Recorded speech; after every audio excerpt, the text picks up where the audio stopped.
Olá, estamos de volta aqui no estúdio do Veritas Libera, hoje com uma pessoa incrível que vocês vão ficar curiosos de saber muita informação a respeito dele, porque na verdade é um português que não reside há muito tempo aqui em Portugal e que, por sinal, ele é um político eleito fora de Portugal. Olha que interessante. O nome dele é Manuel Magno. Seja bem-vindo, Manuel. Muito obrigado, Marcelo. Obrigado aos seus espectadores e ouvintes, enfim, que nos veem, que eu gostaria de cumprimentar, deixar aqui um cumprimento especial a todos eles, e especialmente a você também pelo convite de estar aqui e poder falar com a tua audiência. Muito obrigado. Tem uma coisa que é interessante, que a gente até estava falando aqui no primeiro momento, a respeito de como você foi eleito sendo um residente do Brasil. Na verdade, você é português. Sim. E é uma pessoa que estava na cabeça de lista fora do Brasil pelo partido Chega e foi eleito fora de Portugal. Você podia explicar de novo para a audiência saber como que funciona isso para as eleições aqui em Portugal? Bem, para começar, eu teria que dizer que Portugal são 230 deputados. 226 deputados eleitos por Portugal, propriamente dito, 2 deputados eleitos fora da Europa, e já explico como, e 2 pela Europa. Na verdade, quem elege esses deputados, no fundo, é toda a imigração residente fora de Portugal. E é algo em torno, hoje nós temos algo em torno de 5 milhões de portugueses residentes fora de Portugal. Então, estas pessoas, não sei se o Marcelo sabe, talvez também a tua audiência, não se vota no candidato, no nome da pessoa, se vota no partido. E a quantidade de votos que o partido alcança nas de Portugal, fora da Europa e na Europa, é que faz com que se eleja o seu candidato. Você colocou, eu só me permita corrigir um detalhe, eu não era o cabeça de lista para esta eleição. Eu era o segundo, na verdade. O cabeça de lista chama-se Antônio Maló, que é de Luanda. Não, ele é de Angola. Angola, perdão.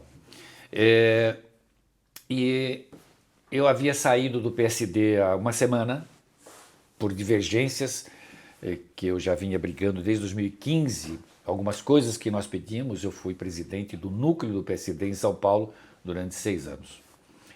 E eu queria, e outras pessoas, que os candidatos fora da Europa, como diz o nome, fossem de fora da Europa. Não precisava ser do Brasil, mas de fora da Europa.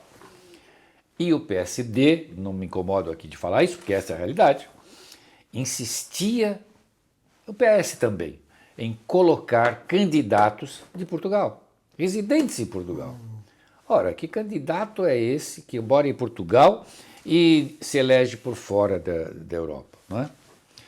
Isso, como eu disse, eu vinha já discutindo isto com o partido desde 2015 e nunca nos deram ouvidos, faziam nos ouvidos moucos, né, como se diz por aqui.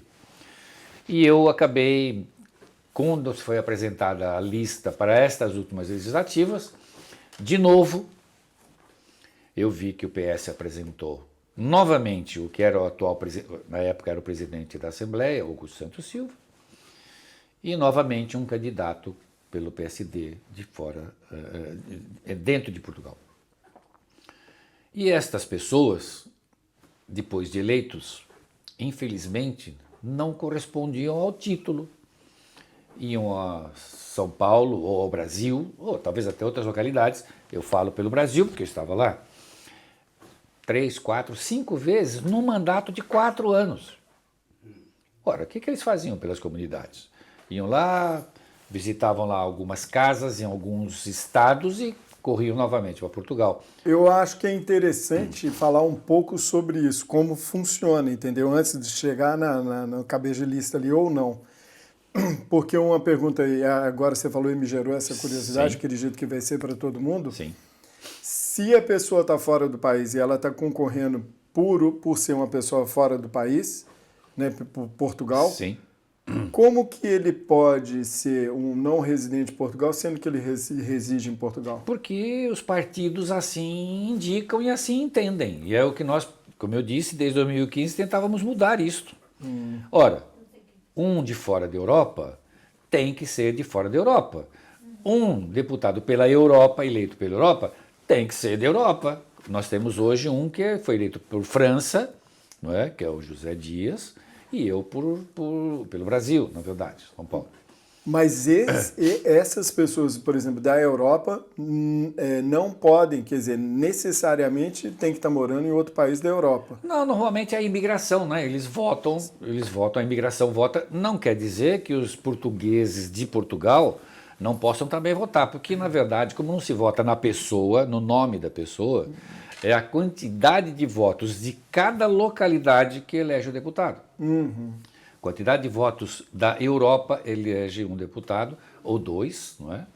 E a mesma coisa fora da Europa. Então é a quantidade de votos apurada para esse tipo de coisa. Eu acho que é interessante também falar que a gente até comentou que são 2 deputados para Portugal, não para o partido, fora da Europa e dentro da Europa. Na verdade, se elege o candidato por aquele partido que obteve a maior quantidade de votos, não é? E o trabalho, supostamente, o trabalho desses deputados, esses 4 deputados, é zelar pelas comunidades por onde eles foram eleitos. Então, os 2 da Europa e os 2 fora da Europa, zelar pelas comunidades. Então, os 2 da Europa, como o nome diz, transitam nesses 27, 26, tirando Portugal, né? E eu e o outro deputado eleito temos o resto do mundo para passear nas visitas. E eu disse, Então, passear de propósito. Mas isso quer dizer que você, eleito pelo Brasil, que já mora há mais de 50 anos no Brasil, Sim. você também tem que ir em outros países fora da Europa? Como eu tenho ido, Estados Unidos. Até Estados Unidos? Sim, vou agora para a África do Sul, em janeiro, Venezuela, já temos algumas viagens programadas. O nosso trabalho é ver as necessidades das comunidades portuguesas e luso-descendentes desses países. Então, claro que a gente acaba priorizando, Marcelo, aqueles países onde as comunidades são maiores. Então, veja, a Venezuela que tem um problema sério. Eu ia para lá em junho ou julho, se não me falha a memória.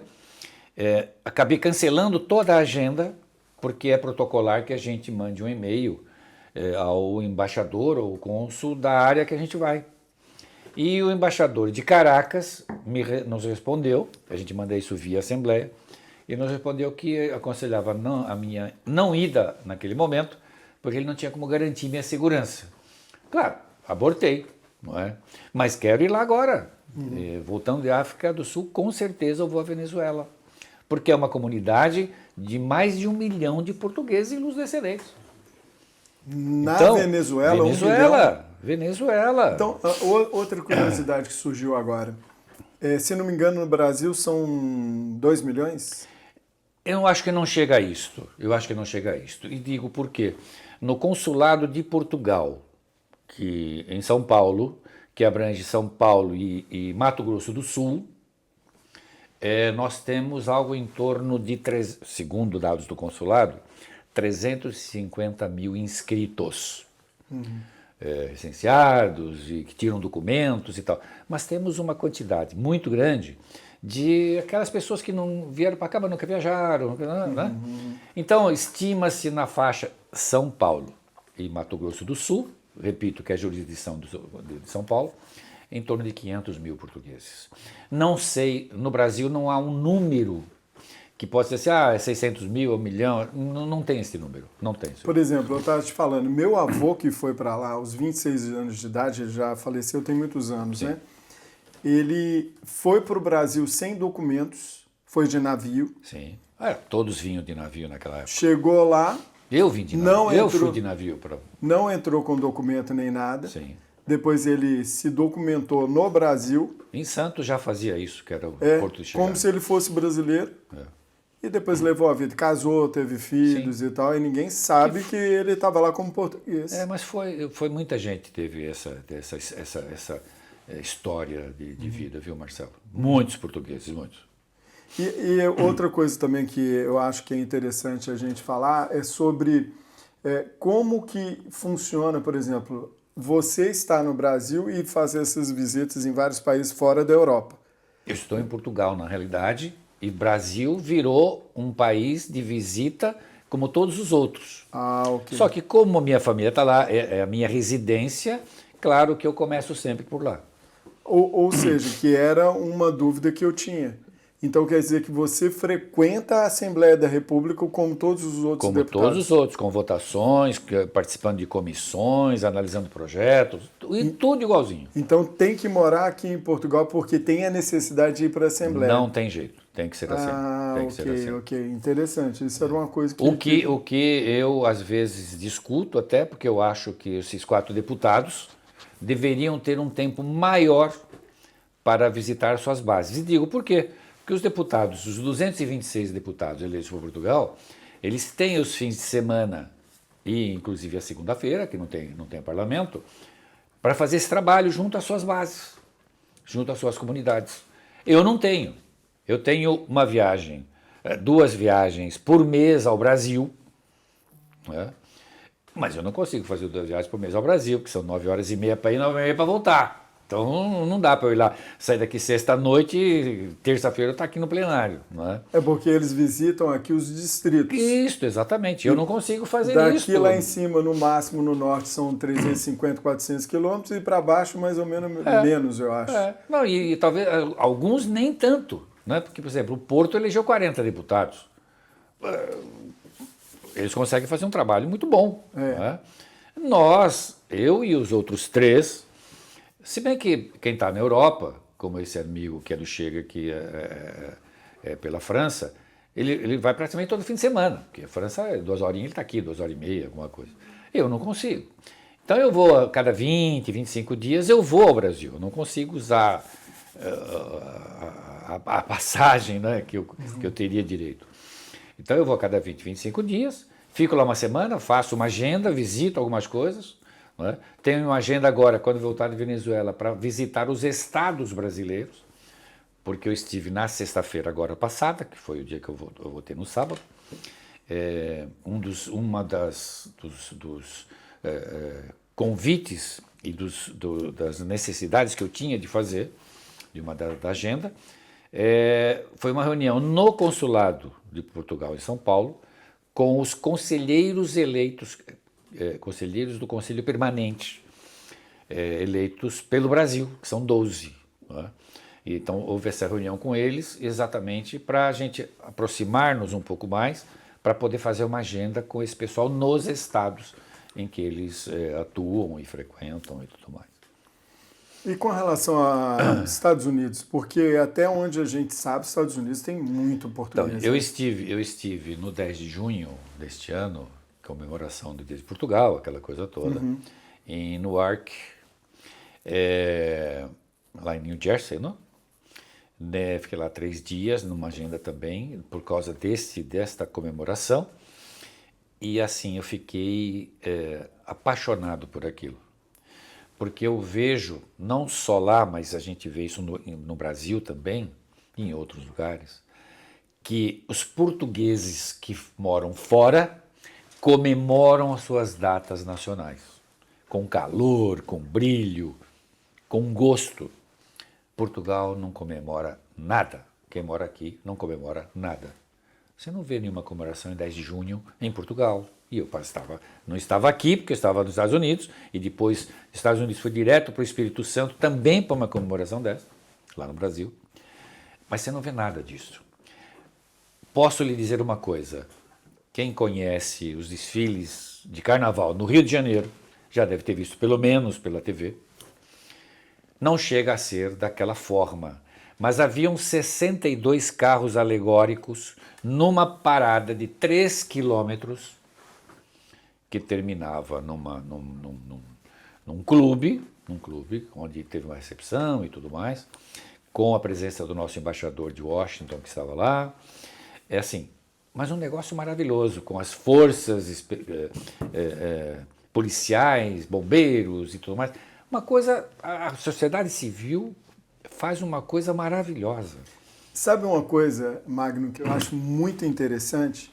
Porque assim, eu já morei nos Estados Unidos Sim. de 87 a 90. Tá. E agora eu estou morando aqui em Portugal, sou cidadão português de 2019 até agora. Tá. E uma coisa que você falou que é interessante, não sei porque você me disse que você foi muito jovem, foi criança ainda para o Brasil, sim, né? Sim. Mas uma coisa que quando a gente já passa de uma determinada idade que a gente vai para outro país, a gente se torna, pelo menos a maioria das pessoas que eu conheço, se torna mais patriota. É uma coisa bem interessante. Pode ser entendeu? isso, pode ser.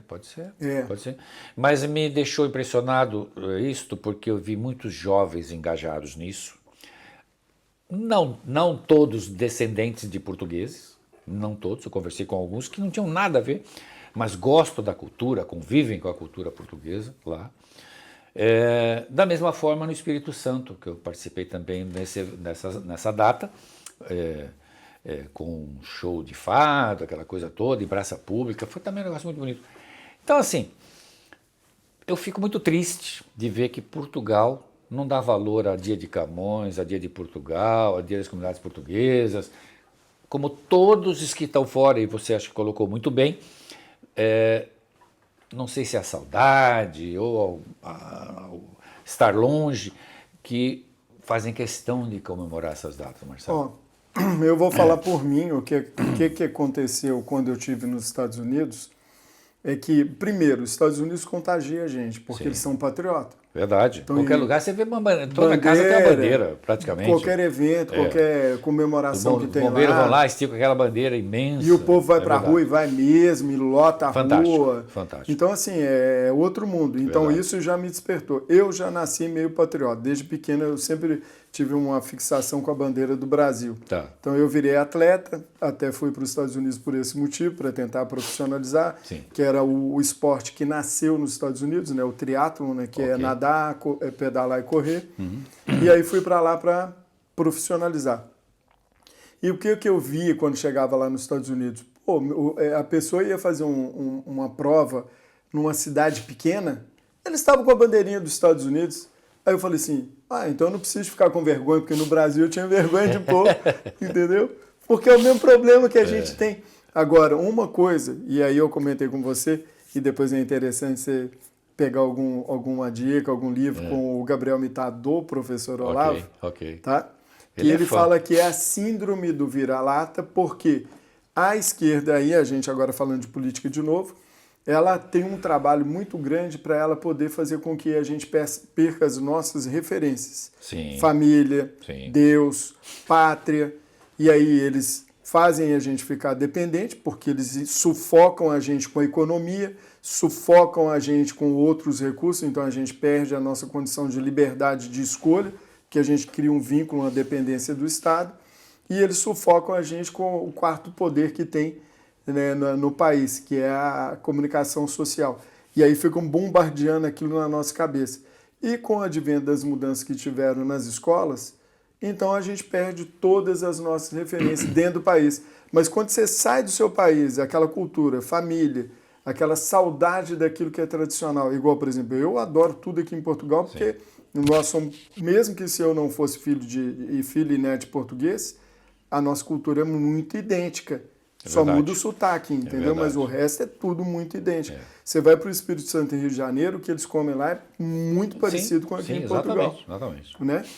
Então, o que eu vejo é que a gente tem sido, ao longo dessas décadas, bombardeado com só pensamento negativo, e quando a gente chega em um outro país, principalmente Estados Unidos, que é a referência que eu tenho, a gente vê o tanto que eles são patriotas e fala assim, aquele negócio que a comunicação social falava que os Estados Unidos está querendo tomar o mundo inteiro. É o contrário. Exatamente. É o contrário. Quem está querendo tomar o mundo inteiro é a União Soviética, agora a Rússia, é a China infiltrando por dentro, comprando tudo quanto é indústria. E não só lá, mas aqui também, né? No Brasil também, né? Acabaram de comprar uma mina de umas coisas. Não, mas no Brasil está muito adiantado, tá? Não pense que está diferente aqui de Portugal, está muito adiantado. Mas e aí eu queria saber a sua opinião a respeito disso, entendeu? Porque além da questão política que você vai defender isso na Assembleia para o povo português, para o seu país que é Portugal, como que você e o partido como um todo, lógico, a gente tem algumas posições que a gente já conversou, né, com o Sr. Diogo Pacheco de Amorim, com o Gabriel de Mittal, Pedro Frazão, esteve aqui recentemente com a gente. Mas eu gostaria de saber como que você faz isso e principalmente sabendo que você tem uma comunidade portuguesa em vários países fora da Europa que você tem que visitar e conversar com as pessoas. A grande verdade, até é uma tarefa que não é difícil e eu faço assim com muito prazer, porque eu gosto de divulgar Portugal, eu gosto de incutir na cabeça das pessoas o que eu vejo nos outros países. Que isso tem que ser, o que eu disse agora, tem que ser comemorado, tem que ser visto, tem que ser hastear as bandeiras, sabe, eu acho que é isto que falta no... Eu não ia dizer Brasil, mas eu acho que falta em alguns lugares. No Brasil, em alguns lugares. Especialmente no Brasil, que, repito, eu conheço bem. Mas as pessoas... as comemorações feitas no Brasil, por exemplo, elas se restringem às casas regionais. E nós temos no Brasil, se não me falha a memória, 38 casas. E eu sei bem disto porque durante 5 anos eu fui presidente do Conselho das Comunidades Luso-Brasileiras do Estado de São Paulo, que é exatamente... Todos os estados têm? A grande maioria, a grande maioria. Mas eu fui do Estado de São Paulo, mas a gente atingia 38 casas, não é? Que é o foco é ali mesmo, no centro de São Paulo. Então, nos seus eventos, eu participava dos eventos, do final de semana, aquela coisa toda. Eu cheguei a almoçar 2 vezes, várias vezes, no domingo, né, porque eram 2 festas, cara, diferente. Não, é verdade. Aí eu ia meio-dia e pouco para uma, né, mostrava como se diz, mostrava a cara, comia alguma coisinha, corria para outra. Porque, assim, eu prestigiava mais as casas que faziam aniversário, eram festas mais, né? Porque são comemorações religiosas, não é aquela coisa toda. Mas os aniversários das casas eu fazia questão. E os presidentes faziam questão de ter a nossa presença. Então você tinha que se virar. Eu, fim de semana, não tinha. Eu até engordei, cheguei aqui e emagreci. Mas eu vejo, Marcelo, assim, desde que você leve exemplos, esteja presente e fale dessas coisas, começa a mudar. Porque o grande problema é eles estarem, entre aspas, esquecidos. Estão lá e vivem entre eles e tudo mais, sabe? Ninguém aparece, ninguém faz nada. No Arc, por exemplo, nunca um deputado, não é do Chega, um deputado havia ido àquela festa. Foi a primeira vez. E aí as pessoas te tratam como, de repente, você nem merece, não é? Com pompa, com circunstâncias, porque assim é a primeira vez. Talvez nas próximas seja diferente, mas eu acho que não, acho que vai ser todas as vezes que alguém for lá, vai ser igual. Porque mesmo porque eu vejo, né, pela nossa cultura portuguesa, que o português, ele é atencioso, ele preocupa com as pessoas, né, ele gosta de tratar bem. A forma já da gente servir a comida aqui em Portugal e no Brasil é uma forma de querer agradar as pessoas, não é verdade? Exatamente. Então eu vejo que a gente tem assim um espaço amplo, né, em termos de trabalho, né, de fazer esse trabalho em todas as... Como que você chama na comunidade, não, né? Qual que é o nome? É comunidade mesmo. É comunidade? E fazer um trabalho principalmente de conscientização, né? Porque não são todos que ainda votam no Chega, né? A maioria ainda escolhe PS, PSD. Tem locais onde esses partidos ainda predominam, não é? Embora isso esteja mudando, viu? São Paulo, por exemplo, isso está mudando muito. Porque você veja que o PSD sempre elegeu os 2 deputados no Brasil. Sempre. A coisa mudou. E eu tive a felicidade de tomar o lugar de um deputado, ainda era, e era recandidato, presidente da Assembleia Portuguesa, da República Portuguesa, que era o Santos Silva. Conta esse caso, que aí a gente meio que saiu, mas eu não esqueci disso, que você falou que o cabeça de lista não era você. É verdade. E como isso o cabeça de lista era o Antônio Maló, que também estava saindo do PSD, assim como eu. E ele disse, Wagner, eu também saí do PSD. E eu vou para o Chega. Embora ele tenha, num período, a comunicação social em cima, ele ainda, não que ele mentiu, mas não confirmava. Mas ele me liga e diz, olha, eu queria teu apoio no Brasil. Porque, só um parênteses, Marcelo, como presidente do conselho, como conselheiro do consulado, um dos 12 conselheiros nesse tempo todo, diretor da Câmara Portuguesa de Comércio, presidida até alguns meses atrás pelo Nuno, que é o filho do presidente nosso, Marcelo, que é amigo meu pessoal, graças a Deus, independente de qualquer coisa. Ele era meu vice-presidente no conselho, nesse conselho que eu presidia, e eu era diretor dele, e sou ainda, na verdade, embora ele tenha saído, diretor da Câmara Portuguesa de Comércio de São Paulo. Então, veja, esta proximidade com a comunidade me tornou conhecido, realmente, há uma visibilidade nisso. Como eu disse, era entrevista, era entrevista nos jornais, aqueles programas de TV que vão nas casas para fazer as filmagens e divulgar. Então, claro que isso me trouxe uma visibilidade, não é? E, então, por isto, ele queria o meu apoio. E eu confesso a você e aos teus espectadores que eu aceitei mais por, digamos assim, um pouquinho de raiva ou de vingança. Falei, não, eu vou te apoiar. Não vou me envolver mais com o PSD, com essas coisas todas. Na verdade, eu queria ficar fora da política. Mas aí, repito, talvez até por um egoísmo ou vingança, enfim, o que você ia entender melhor, eu falei, eu vou te apoiar. Tá bom. E a chapa, então? A lista acabou saindo com ele cabeça, eu em segundo e mais 2 suplentes. Mas por uma infelicidade para ele, depois de algum tempo, descobriram-se, enfim, informaram a imprensa, enfim, de que havia alguma coisa diferente nas ajudas de custo por ele oficialmente morar em Angola, mas na verdade morar em Lisboa, não? E aí a comunicação social fez aquele escândalo. Aproveitou a situação. E o nosso presidente André Ventura falou, olha, você, infelizmente, tudo que nossa campanha é contra, não é? Uma parte disso aconteceu, então não dá para você ficar. E aí me ligo e diz, olha, ele não vai ser mais o candidato, você é o segundo, e aí? Bom, Marcelo, eu já estava lá, faltava um mês e qualquer coisa para a eleição, falei, não, já estou aqui, então vamos embora. E deu certo, deu certo. Tivemos uma votação realmente muito grande, no Brasil, muito grande, a ponto de ser alguns memes, não é? Que dizia-se que o Santos Silva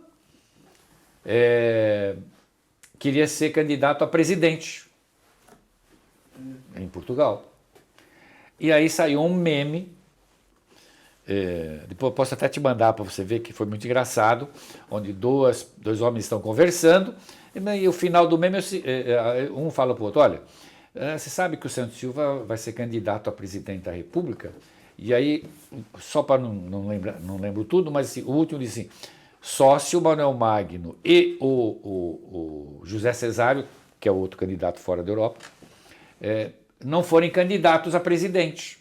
Então, assim, até isto a coisa aconteceu. E eu acabei sendo muito cumprimentado por ter tirado esta pessoa da Assembleia, porque diziam que ele era um ditador, conduzia os trabalhos muito dessa forma. E eu sempre disse, na verdade, não fui eu que tirei o Santos Silva. Quem tirou foram os eleitores, que não queriam mais. Na verdade, quem tirou foi ele mesmo, né? Bom, porque da forma ríspida que ele estava agindo, não dava retorno para as comunidades. Ele esteve 4 ou 5 vezes, no caso em São Paulo, né? Mas sempre como autoridade, presidente da Assembleia, nunca como deputado das comunidades. E eu sei disso porque eu participava dos eventos, porque como presidente eu era convidado, almoços e jantares na residência oficial do consulado, aquela coisa toda. Quando chegaram a época das eleições, um mês antes, ele correu para São Paulo e visitou lá, o Brasil, e visitou lá alguns estados, fazendo uma campanha. Mas depois de 4 anos, aí não ia conseguir realmente, não é? Como não conseguiu. Então essa foi a trajetória, na verdade, da minha campanha, que não houve campanha, tanto que eu não consegui ir para lugar nenhum, porque faltava muito pouco tempo para as eleições, o dia da eleição. Então, na verdade, com essa eleição sua, que você falou que até entrou de uma maneira assim que você não esperava nem ser eleito, né? Verdade. Como que você está lidando, então, com essa situação agora de deputado da Assembleia da República, representando as comunidades fora de Portugal, e que eu vejo que é uma oportunidade sensacional para o Chega, né? De levar o que o Chega pensa para as pessoas, porque eu acredito assim, você estando aqui em Portugal é mais fácil das pessoas assistirem através da comunicação social, das redes sociais, o que o Chega está fazendo, o que não está fazendo, tem aquele debate, tem aquela polêmica, e acaba que tem muita gente indo para o Chega, e eu não tenho dúvida por que está indo. Né? Porque o que o povo quer é aquilo que o Chega hoje está representando, que é representar o povo. Ele vocaliza o que o povo gostaria de falar e não tem o microfone para falar. Né? Não, e outra coisa, tá lutando para que aquilo aconteça conforme o povo está querendo. É verdade. E como que é feita essa divulgação, no caso específico, sua responsabilidade como um deputado eleito fora de Portugal, fora da Europa, e de levar essa forma de comunicação para todas essas comunidades? Existe um papel de dizer assim, ó, siga as nossas redes sociais, porque a comunicação social não é confiável? Como funciona? Ou são com líderes específicos? Nós temos um setor de marketing no partido que mexe com tudo isto. Eu confesso que eu não tenho muito este hábito de divulgar tudo isto nas redes sociais. Não tenho mesmo. Porque eu não critico, mas eu tenho colegas, não só do partido, mas de outros, que tiram a foto aqui, próximo, tiram a foto ali. Eu acho que talvez até estejam certos e eu errado. Né? Mas eu não tenho realmente esse hábito. As minhas intervenções que eu faço, a maioria eu divulgo, mas eu entendo que ela é relevante.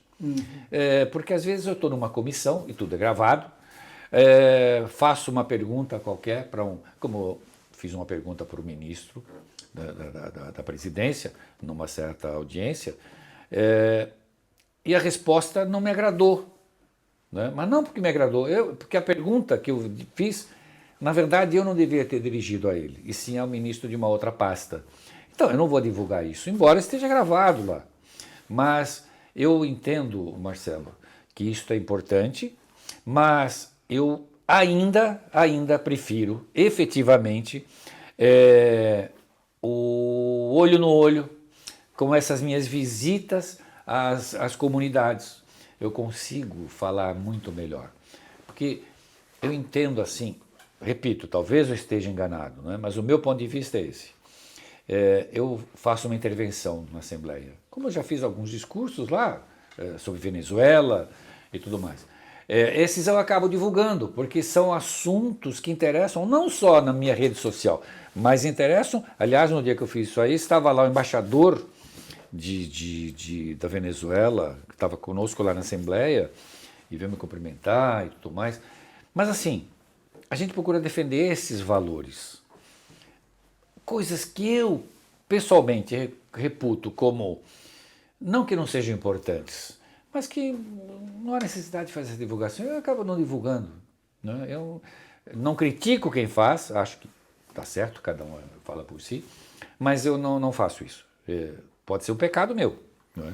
Porque as redes hoje têm uma abrangência imensa. Sim, muito grande, uma influência sobre a opinião pública muito grande. Mas essas visitas que eu faço, especialmente ao Brasil, posso te garantir que já conseguimos trazer para o Chega várias pessoas que nem pensavam em vir para o Chega. Por tudo que você colocou, não é? O que está acontecendo, e por verem o que nós estamos fazendo dentro do parlamento. Essa é a ideia. Então, você falou uma coisa bem interessante, né? Porque quando a gente começou a fazer esse trabalho aqui com o Sim. Veritas, e eu sou da sua opinião, eu não gostava de usar redes sociais, coisas minhas privadas nunca publiquei, Sim. eu sou da área de TI, Ok. então eu entendo do que eu sei, por que eu posso, por que eu não posso, Sim. né? Embora hoje essa invasão das nossas privacidades pelas big techs hoje é quase impossível se você tem um telemóvel. É verdade. Entendeu? Mas pelo menos eu não publico as minhas imagens privadas. Quando eu começou a fazer esse trabalho com Veritas, qual foi a minha primeira preocupação? Colocar um conteúdo que tenha valor e que agregue para que as pessoas comecem a ter um pensamento crítico sobre determinados assuntos. Então, por exemplo, sempre que a gente publica, vamos supor, a gente está fazendo um podcast aqui, você falou uma coisa que para mim é super interessante e relevante, então eu vou fazer um corte daquela imagem, vou publicar nas nossas redes sociais para que as pessoas peguem aquilo, porque muitas vezes a pessoa não quer ver o programa inteiro. Sim. E aí ela perde a oportunidade de ver uma fala muito importante. Sim. Então eu vou ali fazer aquele corte e coloco ali. E da mesma forma a gente faz nos seminários, a gente faz nos eventos que a gente foi. Nós fomos para o Porto, né? O nosso querido amigo aqui que está junto com a gente. E a gente foi lá para o Porto para a manifestação e eu faço as imagens, né? Eu vou tirando imagem e tal, aquele negócio todo. Aí depois eu falei assim, não, esse movimento que teve aqui, eu acho que dá para fazer alguns cortes aqui, juntar tudo num vídeo e publicar que o evento foi muito bom, principalmente sendo lá no Porto. Sim. E publiquei. E assim, a visualização do vídeo, ela foi altíssima. Então, o que quer dizer, na minha opinião? Que a gente está chamando as pessoas a terem um interesse por uma determinada coisa, que pode ter um ocorrido, né? Pode ter sido um evento, pode ser uma fala, pode ser até mesmo um caso que aconteceu, que é contado por alguém. E aí as pessoas começam a falar assim, pô, mas eu vi isso na comunicação social, mas isso está diferente aqui. Porque a comunicação social falou que tinham poucas pessoas. Sim, sempre. Aí na hora que a gente filma e divulga, fala assim, não, mas peraí. Eu sou em Lisboa, mesma forma. Na manifestação de lá. Mas a nossa comunicação social em Portugal é tendenciosa mesmo, né? Acho que é no Sem mundo exceção, inteiro. né? Eu acho que sim também. Acho que sim no mundo também, inteiro. Agora me fala uma coisa, a gente estava conversando aqui, você estava falando da comunidade lá no Brasil, Sim. E eu lembrei da minha família e tal, eles são Lusa. Bom, pra você ter uma ideia, não sei se você está a par já o que aconteceu com a Lusa, nossa Lusa. Não. Muito bem. A Lusa vem numa queda muito forte há muito tempo. Sim, sim. Como clube, como time de futebol, não é? As brigas internas, aquela coisa toda. Mas, graças a Deus, entrou lá uma pessoa que chama-se Antônio Castanheira, que é meu amigo pessoal, foi meu sócio, fomos sócios numa empresa durante um ano e pouco, então temos uma boa fluência. E ele, apaixonado pela Lusa a vida inteira. E ele falou, não, eu vou me candidatar, E foi, e já fazem, acho que uns 8 ou 9 anos que ele está lá, sofrendo, mas assim, não é a expressão, realmente essa, não é força de expressão, ele sofreu muito, muito. Meu filho, que também é advogado como a gente tentou, toda vez que podia ajudá-lo de alguma maneira, embora ele tenha uma assessoria jurídica, mas com os nossos conhecimentos de fora, tentar levar empreendedores, investidores para dentro do clube. Muito bem. Por quê? Porque o sonho dele era fazer uma SAF, que era a salvação da Portuguesa, da Lusa. Para encurtar a história, há 15 dias atrás foi assinada a SAF por uma empresa, uma financeira, ligada a um grande banco lá no Brasil. Nasceu como uma startup, ou uma fintech, eu não me lembro, que cresceu, o banco foi lá, comprou 49%, né, dela, e hoje é uma grande empresa. Uma empresa de eventos e uma empresa, outra que eu não me recordo o que ela faz, mas são 3 investidores que vão aportar algo em torno de R$1 bilhão. O projeto é fantástico, está assinado já, está assinado. O projeto é fantástico, vão remodelar todo o estádio, vão fazer uma arena multiuso. Já escutou falar do estádio do Palmeiras, não? Aquele tipo, aquele estilo, não é? Para eventos, shows e jogos.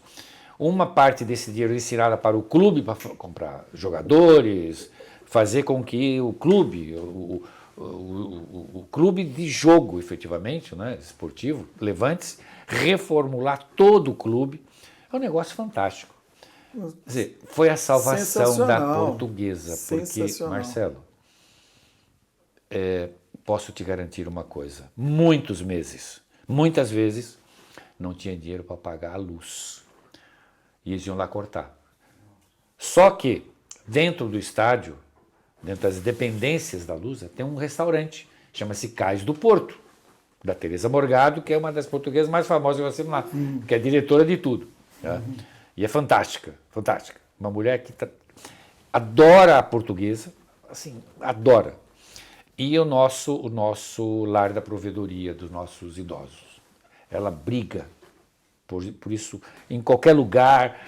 O primeiro-ministro esteve lá agora, um mês atrás, acho que nem isso. Ela não teve dúvida, foi lá falar da Lusa, foi lá falar, não tinha sido assinado ainda, foi falar da provedoria, ela briga mesmo. Ela ia lá e pagava a conta de luz para ela também não ficar sem luz, sem energia. Aí depois o clube devolvia. Mas quantas vezes ela pagou água e luz? Mas qual que é o problema da Lusa, na verdade? Você acha que foi um problema de administração? Claro. E é isso que eu ia perguntar. Claro. Pra você ter uma ideia, o antecessor desse presidente atual, do Castanheira, que eu não gosto nem de dizer o nome dele, acho que ele acordou um dia e falou assim, puxa, eu não gosto de nadar em piscina. Ele foi lá e aterrou todas as piscinas do clube. Simplesmente, aterrou todas. Que isso? Então, assim, atitudes como essa é que levaram a Portuguesa, os sócios a fugirem, os associados. Mas é que eu ia fazer uma pergunta, Magno. Mas será que o cara mesmo, ele gostava do clube como um todo? Não só porque parece que ele estava com uma birra, com a implicância de um clube, né? De fazer um Mas desse, né? é de estranhar, porque ele era comentarista, ele tinha um programa numa rádio bastante conhecida em São Paulo, semanal, onde ele falava de esporte e tal, mas especialmente da Lusa. Ele comentava os jogos da Lusa. Assim, o programa dele, talvez 80% era Lusa. E todo mundo imaginou que ele, por ser como ele era, fosse dar um bom presidente. Não foi um bom administrador. Foi o pior. Não foi um bom administrador. E foi ele quem fez essa bobagem. Entendi. Entendeu? Então agora, eu nem sabia disso. Eu vou ligar pro meu primo. Meu primo é doente. Ele já deve saber. Não, com certeza. Ele está lá dentro. Ele então vai, já sabe. todo mundo. Já sabe. Isso foi assinado há 15 dias atrás. Nossa. E ele é meu xará. Chama Marcelo também. Já foi. Está sacramentado. Está sacramentado. Que coisa Ele me mandou um maravilhosa. convite para ir lá participar do dia da assinatura, mas eu não consegui sair daqui. Mas mandei os parabéns, aquela coisa toda, né? E realmente a gente fica muito feliz. Nossa. Porque, veja, em São Paulo especialmente, talvez até no Brasil, todos têm 2 times de coração. Vários e um único, que é comum a todos, que é a Portuguesa. É o segundo time de muita gente. Mesmo na decadência que estava. Se subir, então, pronto, agora vai virar o primeiro de muita gente. Tenho certeza disso. Ele está na Série C? Série C e se não tiver baixo. Mais para baixo. eu confesso que eu não entendo muito de futebol. Eu nunca tive essa paixão pelo futebol. Nunca tive. Fui várias vezes ver o jogo lá, convidado. Vamos lá, vamos. Mas assim, não sou um torcedor. Mas gosto. Então, eu também não. Eu também não. Eu gosto. vibro de ver meu primo, que Sim. ele é fanático com a Lusa. Sim. Ele adoece, ele fica triste por causa da administração, não propriamente por causa do jogo de futebol. Entendi. Porque o jogo, ele entende que um vai ganhar. Exato. Tem 2 times, um perde, um ganha. Claro. Então, ok. Agora, ele vendo as coisas erradas que estão acontecendo lá dentro e ele foi acostumado não só pelo a família dele, a mãe e tal, e principalmente pelo avô, né? Então, Marcelo, meus 2 filhos foram criados dentro da Portuguesa. Nós íamos para lá todo fim de semana. Pra você ter uma ideia, usando o clube, porque a gente morava muito perto de lá, coisa de 15 minutos, eles foram criados lá dentro. Então é um amor que vem lá de trás. Vem sim. lá de trás. Mas infelizmente, Marcelo, muita gente dos conselheiros, diretoria, tipo de coisa, não queriam o bem da Portuguesa, só queriam o mal, na verdade. Eu não sei o que eles iam ganhar com isso ou estavam ganhando com isso. Mas votavam contra tudo. Para você ter uma ideia, no dia da votação da SAF, seguramente, uns 15 ou 20% dos conselheiros votaram contra. Pra você ter uma ideia. Agora, Não dá para entender, que né? medo é esse? Que raiva é essa? É porque lá em São É Paulo para a gente ver tem... sumir a portuguesa? É isso? Exatamente, acabar a portuguesa. Porra, mas porque é a eles são única coisa que pode- portugueses, Marcelo. Mas não tem português que governando o país, que não está destruindo o país porque não sabe administrar? Pois Não é verdade? Pois é. E Graças parece- a Deus, em São Paulo, nós temos 2 portugueses administrando, É. que é o governador e o prefeito, que os dois são lusodescendentes. Uhum. Tem passaporte, tudo bonitinho. O Tarcísio de Freitas e o Ricardo Ricardo. Nunes. É. Então, aí eu fico pensando o seguinte, já que a gente tem todas essas dificuldades e agora teve esse aporte financeiro, Sim, você acha que a administração vai saber gerir esse dinheiro? não pra tenho mim? dúvida. Não, na verdade, não é só quem vai gerir os recursos, não vai ser só a portuguesa, né? Os 3 investidores vão estar junto. E os aportes serão feitos gradativamente a cada etapa do processo. Então, a gestão será conjunta.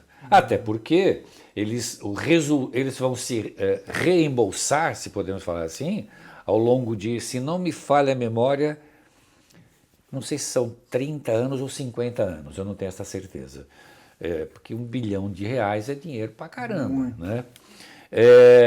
Então eles vão estar na gestão, porque é o recurso deles. Não tem É aquele como, negócio, você vai dar um dinheirão pro seu filho e de repente ele some no mundo, vai queimar o dinheiro e quando volta, pai, preciso mais. Um pouquinho. Então a gestão será compartilhada, com certeza, né? E, tenho certeza que a portuguesa vai voltar a ser, não a voltar a ser o que era, mas melhor do que ela já foi. E tem uma coisa interessante também, porque lá em São Paulo a gente tem 3 grandes times, né? Sim. Que é Palmeiras, Corinthians e São Paulo. Isso. E existe a possibilidade agora da gente ter um time aí brigando aí junto com esses aí, que é a portuguesa. Não tenho dúvida que o futuro próximo, aí muito próximo, vai acontecer isso. Que coisa Não tenho boa, dúvida. né? Fico É feliz verdade, em saber verdade. isso. Eu vou até ligar pro meu primo e vou Ligue, falar com ligue. ele. Ele vai dar pulos de alegria para Vai, falar nisso, vai. com certeza. Agora me conta uma coisa, Magno.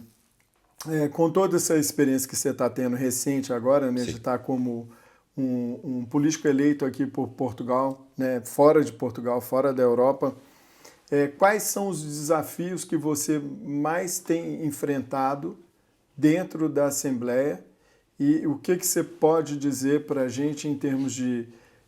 que eu sou um eleitor do Chega, né? Sim. Eu, minha esposa e os amigos, Sim. né?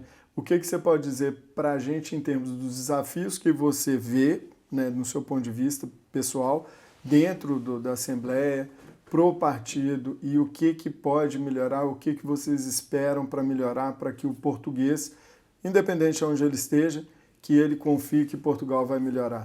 Bem, eu dividiria isso, Marcelo, em 2 vertentes.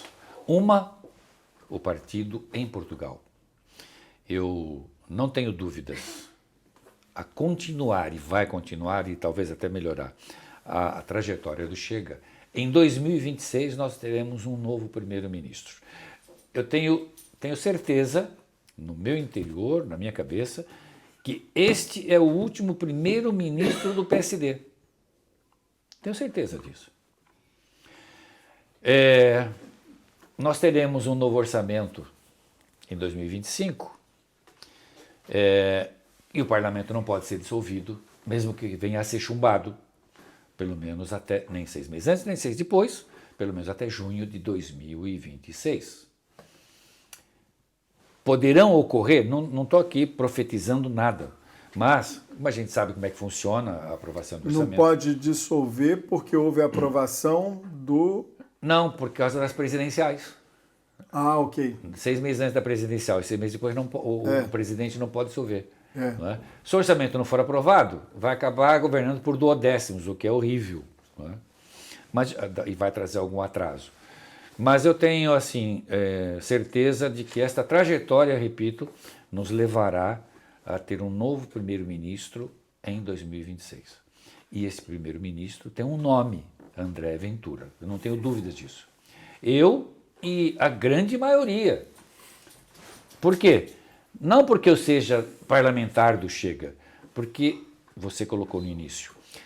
O André e o partido como um todo vocaliza o que todos não, mas uma boa parte da população portuguesa, dos portugueses, dentro e fora de Portugal, gostariam de falar e não tem o microfone para falar.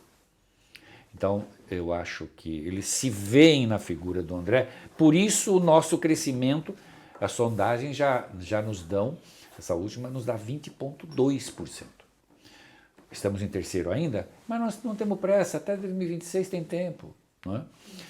E eu tenho certeza que este 2025 vai ser um ano de muito trabalho para nós, não tenho dúvida, por 50 deputados do Chega, para fazer com que as coisas se desenvolvam dessa maneira e possamos chegar lá. A segunda vertente é fora de Portugal.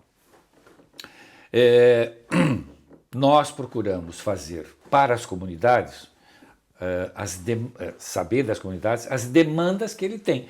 Na verdade, eu sei todas elas porque eu convivi, morei em Portugal, em São Paulo, 50 e tantos anos. Então, assim, nós temos alguns pontos que são principais. Nós temos um problema seríssimo hoje nos consulados. Seríssimos. De agendamento, de demoras e tudo mais. Mas nós até entendemos, e eu tenho muito gosto, posso lhe afiançar, de poder dizer que sou muito amigo do cônsul adjunto de Portugal, que é o melhor cônsul adjunto que São Paulo já teve. Ele gosta da comunidade, ele está sempre presente na comunidade, ele faz um trabalho como eu fazia enquanto era presidente do conselho. Ele vai nos almoços, ele leva a família, vai sem família, ele vai em tudo. E assim, sempre disposto a ajudar dentro da alçada dele, sempre. Não? O que eu perturbo ele, porque as demandas chegam para a gente. Deputado, não consigo fazer isso. Jorge, olha, ele dá um jeito, né? E não se trata de cunha, se trata de atender o utente que às vezes está desesperado para fazer alguma coisa e não consegue chegar na porta do consulado. Né? Então, essa atuação do consulado tem melhorado, mas eles não têm meios humanos para atender a demanda. Repito o que eu disse no começo, 350 mil inscritos nesse consulado. Marcelo, todo dia, N pessoas precisam de alguma coisa do consulado. E os funcionários têm que estar lá para fazer os processos, atender telefone. Houve momentos em que eles tiraram o pessoal do call center de atendimento telefônico para ajudar vamos dizer assim, a desovar os estoques de Então, assim, o governo não quer gastar e não deixa contratar. E não contratando é a mesma coisa que nas conservatórias. Um processo de nacionalidade, que é uma coisa que aparentemente é simples, levar 3 anos para ser concedida, o que é um absurdo. Quando você fala 350 mil, é no Brasil inteiro. São Paulo, 350 mil inscritos em São Paulo. E nós temos lá 8 ou 10 consulados, nós temos na Bahia, nós temos em Fortaleza, nós temos em Porto Alegre. Curitiba, esses têm outros inscritos. Uhum. Não é? Por isso que eu te disse que deve chegar aí a 500 mil ou pouco mais. Não? Uhum. Então, essa demanda, nós temos uma outra que estamos brigando por ela, especialmente pelas comunidades, que é o voto eletrônico. Por quê? Hoje você deve saber disso, ou os seus espectadores devem saber também, pelo menos a maioria, de que o voto da imigração é feito via postal. Então, ele recebe um envelope, é coisa assim, muito simples, eu vou explicar que você vai ver que é simplérrima. Você recebe um envelope, dentro desse envelope tem um boletim de voto, com o nome dos partidos, e tem 2 envelopes. Veja, dentro de um tem 2, um branco e um verde, pelo menos era até a última. Aí você tem que pegar o boletim de voto, assinala, dobra em 4, coloca no envelope branco. Fecha. Aí você pega o envelope verde e coloca, era verde ou azul? Acho que era verde. Coloca uma cópia do seu documento de identidade. Mas peraí, o voto não é secreto? Pelo menos dizem que sim. Você tem que pôr um documento. Bom, aí você pega os 2 envelopes, coloca dentro de um terceiro que já está endereçado de volta para Portugal. Só que, pasme, no Brasil, você coloca o endereçamento para quem vai num lado e no verso você coloca o remetente. O envelope que vai de Portugal, que é o costume aqui, vai lá, os 2 ficam na mesma frente do envelope. Tinha envelope que eu postava, eu não, mas pessoas fizeram isso, e recebia de volta em casa. Porque, não, é coisa doida. Mas veja, como é fácil votar, né? Você tem 3 envelopes para fazer, coisa doida. Bom, e eu posso te garantir isso. Eu tenho um amigo que é meu amigo desde que a gente morava aqui em Portugal. Morava não, desde que nos criamos em Portugal, que foi diretor do Banco Banif, inclusive. São 5 pessoas na casa dele. Só ele recebeu, os outros 4 não. Agora, uma pergunta interessante. Que você falou fazer a votação digital. Eletrônica, Eletrônica. Sim. Mas não existe um risco também, porque tem que ter a cédula em papel também para confirmar, né? Marcelo, você tem ideia de quantos votos foram anulados na última legislativa? Porque ou não colocaram o documento, a cópia do documento, ou colocaram o documento errado, ou fizeram só a frente e o verso não. Você tem ideia de quantos? 40% dos votos da imigração. 40%. Ou seja, roubaram o direito de 40% das pessoas fora de Portugal exprimirem a sua vontade. Mas sabe que esse assunto é polêmico, né? Porque lá no Brasil, por exemplo, que a gente tem voto eletrônico e que não tem como a gente depois fazer auditoria daquilo que foi, não é uma contagem pública dos votos, e a gente tem alguns processos lá que são duvidosos. Eu entendo. Bastante duvidosos. Entendo, conheço, sei quem defende o fim da votação eletrônica lá. Mas veja, lá você está no Brasil, votando no Brasil. Como é que o imigrante vota fora de Portugal? Ele não vota. Para você ter uma ideia, eu acho que foi na Venezuela ou Macau, eu não lembro direito. Todos os votos, as cédulas que foram para os votantes naquele país, ficaram retidos no correio. Para você votar, você tinha que ir no correio, saber se o teu envelope estava lá para resgatar. Que isso? Que isso? Então, Marcelo, você é de TI, como você disse, sim, eu sim. não entendo nada disso. Nada. Eu mal sei ligar o computador, né? Confesso.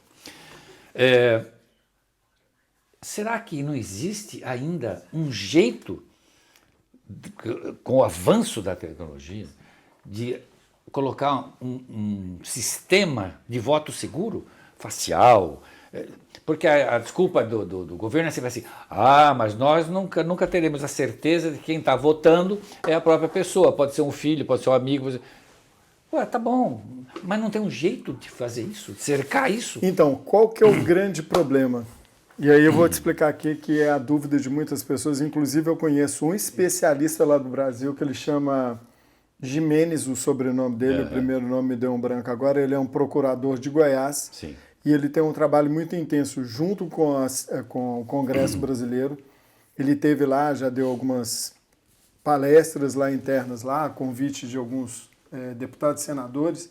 E qual que é o problema? A gente tem que ter o escrutínio dos votos. Ok. Então, por exemplo, se você tem o voto eletrônico, mas você tem como garantir que aquilo que você escolheu, o candidato ou o partido, um bilhetinho lá do que outro ele lado. saia num bilhete, que Ok. depois você consiga falar assim, ó, aqui, e aí tem que ter um grupo de pessoas, como tem aqui em Portugal, na hora que acaba a eleição, vai pegar papel por papel, cédula por cédula, e vai contar quais são os partidos, ou seja, é publicamente. Ok. Como que você faz isso eletronicamente, entendeu? Eu não tem. sei, como eu não E entendo aí, nada, então, eu aí, defendo a ideia para as comunidades. Agora, o jeito de fazer, gênios como você do TI, é que tem que resolver o problema. Não, mas a solução ela já existe. É justamente isso. Você pode ter a votação eletrônica.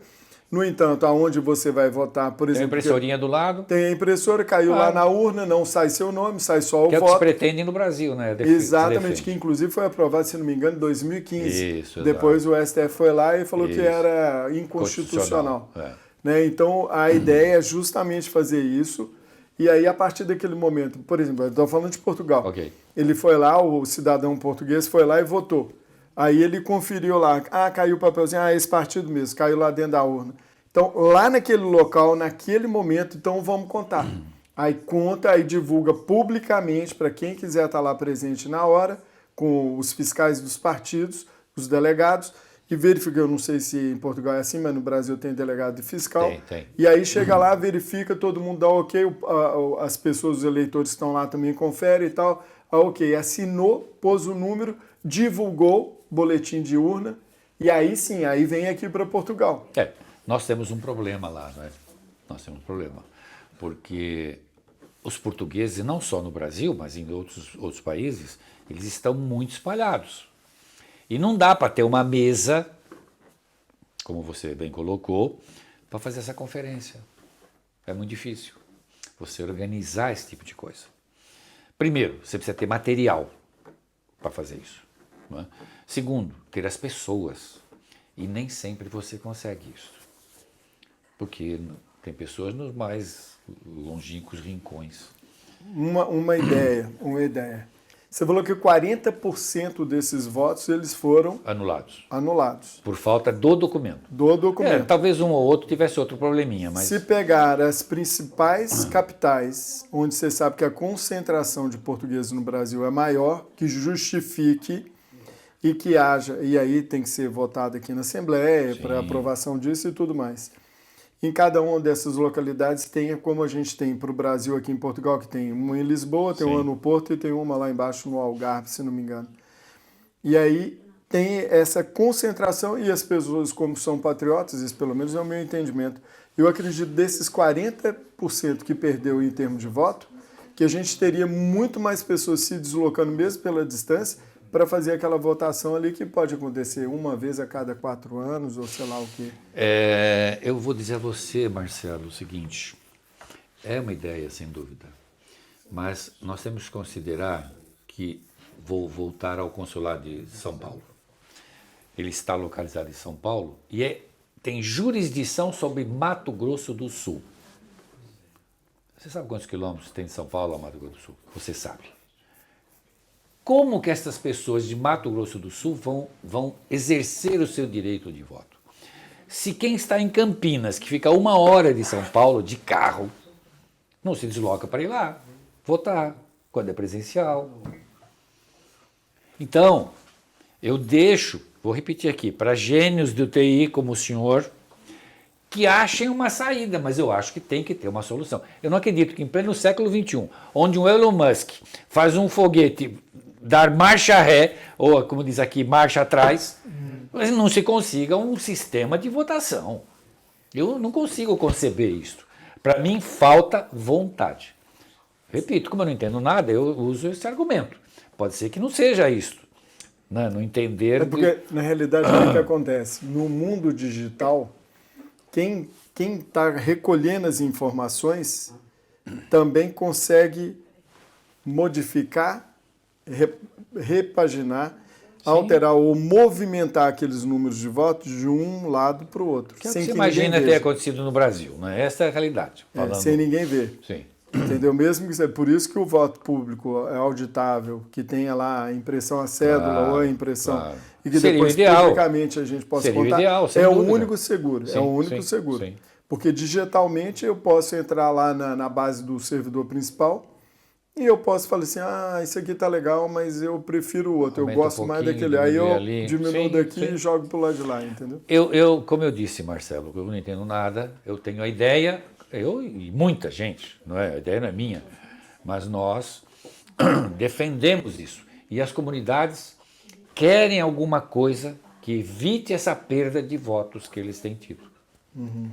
Porque é um absurdo você perder 40% dos votos. É muita coisa. Porque nós temos muita gente que não entende direito. Então, a cópia, tira lá um xerox e manda. Às vezes não está legível. Enfia lá, ele quer votar, não é? Mas não segue a regrinha. Até porque, como eu disse, essa história de põe no envelope, põe o envelope dentro do outro envelope, isso é uma confusão miserável. Então o pessoal acaba estragando o voto, infelizmente. Bom, o nosso papo está ótimo. Eu acredito que se tivermos oportunidade de uma próxima vez, vai depender da sua disponibilidade de tempo, porque eu sei que todo mundo está muito sempre à corrido. disposição, sempre que possível, não tenha dúvida. Sempre que possível. E desde que convidado, né? Porque se convida que não venham, não é? Queria te agradecer, queria que deixasse as suas considerações finais aqui para a audiência e tudo, e dizer também que você já se comprometeu conosco em dar uma entrevista para a revista, né? Pronto, tá certo. Marcelo, eu quero agradecer, eu é que agradeço, na verdade, esse convite que você me fez, através do nosso amigo comum, de poder estar aqui e esclarecer um pouquinho, e poder falar um pouquinho com os espectadores, e dizer a eles o seguinte: acredite no Chega, porque o Chega é a solução para Portugal, não tenham dúvida disto.